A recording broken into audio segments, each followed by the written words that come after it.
Good morning student. आज हम लोग क्लास 9 के क्वाड्रिलेटरल चैप्टर से दो थ्योरम करने वाले हैं और एक क्लास 10 का भी इससे रिलेटेड एक थ्योरम किया जाएगा, जहां पर आपको यह बताया जाएगा कि मिड पॉइंट थ्योरम क्या होता है। तो देखिएगा, थ्योरम नंबर 1 के नाम से जो है क्लास 9 के क्वाड्रिलेटरल चैप्टर में आप देखिएगा, वहां पर दिया गया है the line segment joining the mid points of any two sides of a triangle is parallel to the third side. इस कहने का मतलब जो है, अगर मान लेते हैं कि जो अगर कोई ट्रायंगल ए बी सी है, अगर कोई ट्रायंगल क्या है ए बी सी है और जहां पर डी और ई क्या है मिड पॉइंट्स किसके ए बी के और ए सी के, ठीक है। तो बोला जा रहा है कि parallel to the third side. इस कहने का मतलब प्रूफ कीजिए कि जो डी और ई के द्वारा एक लाइन सेगमेंट बन रहा है जिसको हम लोग डी कह रहे हैं, वो डी किसके पैरेलल हो जाए, बीसी के पैरेलल हो जाए।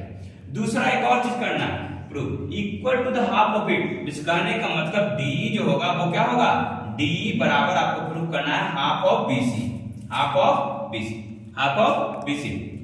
तो देखिएगा, गिवन क्या क्या आपको मालूम है, ए triangle ABC in which D and E are the midpoint of the AB and AC respectively, ठीक है, and D is joined। तो हम लोगों ने D को क्या किया है, ज्वाइन किया है। तो प्रूफ हमें क्या करना है, D is parallel to BC। उसके बाद क्या करना है, D is half of BC। इस D का जो मेजरमेंट वैल्यू होगा वो क्या होगा, BC के क्या होगा, हाफ होगा। इससे कहने का मतलब अगर BC 4 सेंटीमीटर है तो D कितना हो जाएगा, 2 सेंटीमीटर। ये प्रूफ करना है। तो देखिएगा, कंस्ट्रक्शन में क्या करना होगा, हमें draw CF parallel to BA। इस कहने का मतलब एक लाइन जो है CF जो है वो ड्रॉ करना है किसके पैरेलल में, BA के पैरेलल में। साथ में meeting D produced in EF। इस कहने का मतलब D को अगर आगे के बढ़ाया जाए, उसको एक्सटेंड कर दिया जाए, उसको प्रोड्यूस कर दिया जाए आगे की तरफ, तो वो कहां मीट करेगा, F पर मीट करेगा। इसी लाइन को अगर जो है आगे के बढ़ाते हैं तो कहां मीट करेगा, F पर मीट करेगा, ठीक है। अब देखिएगा, हमें प्रूफ करना है क्या क्या, D is parallel to BC and D is half of BC। तो इस तरीके से बढ़ा जाए। आप लोगों ने पढ़ा है कॉन्ग्रुएंसी के बारे में, उसी चीज का उपयोग हम लोग यहाँ पर करने वाले हैं। तो in triangle AED and triangle CEF, तो यहाँ क्या क्या आपको मालूम है, ये वाला angle AED is equal to angle CEF। इस कहने का मतलब क्या है, वर्टिकली ऑपोजिट एंगल। उसी तरीके से एंगल ADE, इस कहने का मतलब ADE या फिर दूसरा स्ट्रेट एंगल दे सकते हैं। और एक और चीज आपको मालूम है, यहाँ पर AE बराबर क्या है आपके पास, C। इस कहने का मतलब since E is the mid point of AC। जैसा कि आप लोगों ने माना है D और E क्या है, मिड पॉइंट। D किसका मिड पॉइंट है, AB का, और E किसका मिड पॉइंट है, AC का। तो D and E are the mid point, so AE is equal to क्या है, EC। A is equal to EC। उसी तरीके से देखिएगा, DAE is equal to CFE। इस कहने का मतलब CFE। अब देखिएगा, DAE जो होगा वो अल्टरनेट इंटीरियर एंगल किस तरीके से है, अगर मान लेते हैं कि ये जो है इस तरीके से जाया जाता है, तो यहाँ पर DAE नहीं ADE, सॉरी क्या है ये, ADE इज इक्वल टू क्या है, CFE। क्यों, क्योंकि जैसा कि आप जानते हैं ये दोनों पैरेलल लाइन होता है। दो लाइन अगर पैरेलल हैं, अब तीसरी रेखा अगर उसको काटती है तो ये दोनों क्या कहलाते हैं अपने आप में, अल्टरनेट इंटीरियर एंगल। क्या कहलाते हैं, alternate interior angle. So angle ADE is equal to क्या हो जाएगा, एंगल CFE। तो ये क्या हो गया, अल्टरनेट इंटीरियर एंगल। अब देखिए, दो एंगल्स आपको यहाँ पर मालूम हो और एक साइड की चर्चा की गई है, इसका मतलब क्या प्रॉपर्टी लगेगा, ASA, ठीक है। तो by triangle AED is congruence to triangle CEF।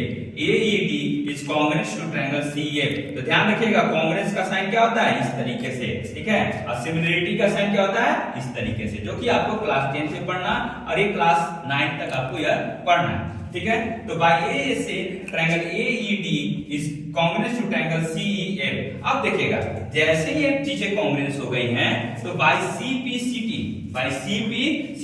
आप क्या लिख सकते हैं, AD बराबर क्या हो जाएगा, CF। AD बराबर क्या हो गया, CF। साथ में DE बराबर क्या हो जाएगा, EF। DE बराबर क्या हो जाएगा, EF। अब देखिएगा, नाउ सिंस AD बराबर क्या है, BD। सिंस AD बराबर क्या है आपके पास, BD। क्यों, क्योंकि आपने पहले ये कह दिया है कि D क्या है, mid point of AB। D is the mid point of AB, ठीक है। And BD is parallel to CF। इस कहने का मतलब जो है BD is parallel to CF। क्यों BD parallel to CF है? क्योंकि आपने क्या माना था शुरुआत में, CF is parallel to BA। तो CF is parallel to BA हो या फिर CF is parallel to AD हो, बात BD हो, क्या है, बात बराबर, ठीक है।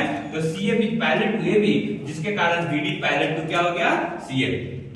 अब देखिएगा, जब ऐसी चीजें आ रही हैं कि एक दूसरे से पैरेलल हैं, साथ में एक दूसरे के क्या है, बराबर है, ठीक है। तो जब ये चीजें आएंगी सामने तो आप यहाँ पर देखिएगा कि क्या होगा, BCFD क्या बनेगा, पैरेललोग्राम बनेगा।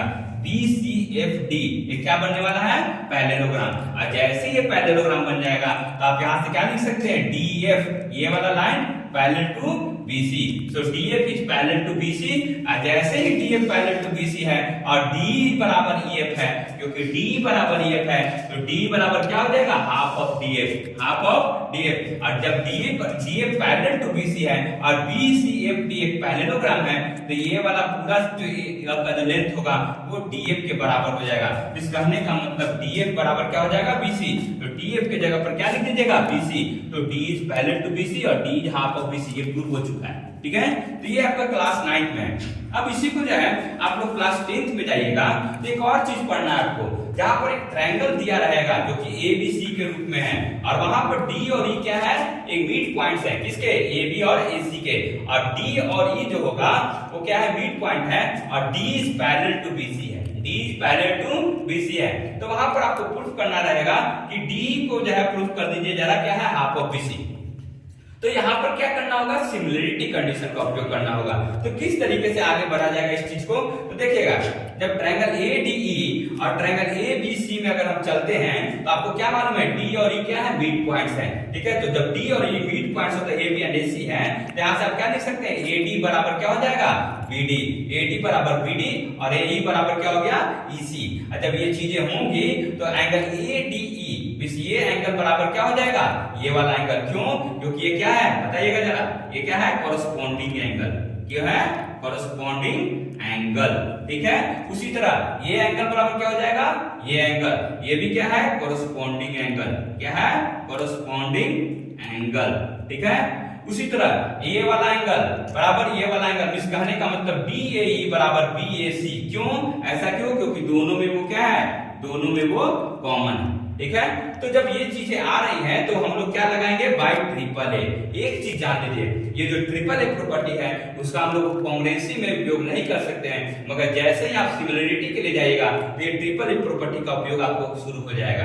तो जैसे ही ट्रिपल ए यहाँ पर आएगा तो बाय ट्रिपल ए क्या हो जाएगा, triangle ADE similar to triangle ABC। Similar का साइन क्या होता है, इस तरीके से, ठीक है। तो triangle ADE similar to triangle ABC। तो जैसे ये चीजें होंगी तो यहाँ पर CPST का मतलब क्या होता है, congruence part of similar triangle. क्या होता है, सिमिलर ट्रायंगल। जो आप वहां पर CPCT कहते थे, यहाँ पर क्या बन जाएगा, CPST। वहां पर congruence part of the congruence triangle और यहाँ congruence part of the similar triangle. तो यहाँ पर आपको क्या मिलेगा, AD by AB is equal to D by BC, DE by BC is equal to AE by AC, AE by AC। आप इन दोनों का उपयोग कीजिए, AD by AB is equal to D by BC। और जब जानते हैं कि D by BC is equal to क्या हो जाएगा, AD by AB। और AB क्या है, AB is the 2 times of AD, क्योंकि AD और BD क्या है, अपने आप में बराबर है। तो AD divided by 2AD it means half. आज यहां से क्या हो जाएगा, D is equal to half of BC। तो देखिए दोनों जगह एक ही चीज प्रूव करना है, या तो वो कांग्रुएंस पार्ट में हो या तो वो सिमिलर पार्ट में हो, मगर चीजें डिफरेंट है। क्यों, क्योंकि वहां पर हम लोग कांग्रुएंस प्रॉपर्टी का उपयोग कर रहे हैं और यहाँ पर हम लोग क्या कर रहे हैं, सिमिलर प्रॉपर्टी का। एक क्लास 9th का पार्ट है और एक क्लास 10th का पार्ट है। तो चीजों को समझिएगा और इस तरीके से अगर आप सॉल्व कीजिएगा तो आपको ये आसान हो जाएगा, ठीक है। तो ज्योमेट्री में हमेशा जो है आपको प्रैक्टिस करना बहुत ही जरूरी है। तो हमारे साथ निरंतर आप बने रहिए, थ्योरम के साथ साथ प्रॉब्लम से आपको करवाए जाते रहेंगे। क्लास 9th का हो, क्लास 10th का हो, और भी जो चीजें होंगी उसको यहाँ पर हम लोग जो है वार्तालाप करेंगे और आपको जो है जितनी मदद पहुंचानी होगी हमें वो करेंगे, ठीक है। तो thank you for watching this and please subscribe this channel and like and always watch this videos to propagate the whole world, ठीक है। Okay, thank you for watching.